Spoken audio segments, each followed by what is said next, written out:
తమిళనాడులోని కోయంబత్తూరులో దారుణం జరిగింది. ప్రేమ నిరాకరించింది అన్న కక్షతో ఓ యువతి ఇంటిపై పెట్రోల్ బాంబులతో దాడికి పాల్పడ్డారు దుండగులు. చెన్నైకి చెందిన కార్తీక్ అలియాస్ మరియప్పన్పై గతంలో పలు క్రిమినల్ కేసెస్ ఉన్నాయి. అయితే ఈ విషయం యువతికి తెలియకుండా జాగ్రత్త పడ్డాడు కార్తీక్. తాను ప్రేమించిన వ్యక్తి క్రిమినల్ అని గుర్తించిన ఆ యువతి కార్తీక్ను దూరం పెట్టింది. దీంతో కక్ష పెంచుకున్న అతను స్నేహితులతో కలిసి యువతి ఇంటిపై పెట్రోల్ బాంబ్స్తో దాడి చేశాడు.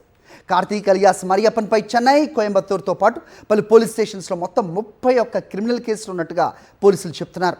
పలు కేసుల్లో ప్రధాన నిందితుడిగా ఉన్న మరియప్పన్ను యువతి దూరం పెట్టడంతోనే ఈ ఘాతుకానికి పాల్పడ్డాడని పోలీసులు తెలిపారు.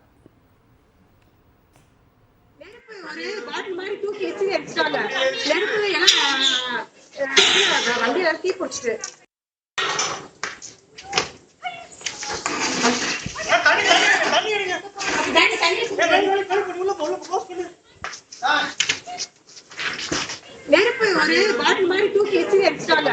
நெருப்புல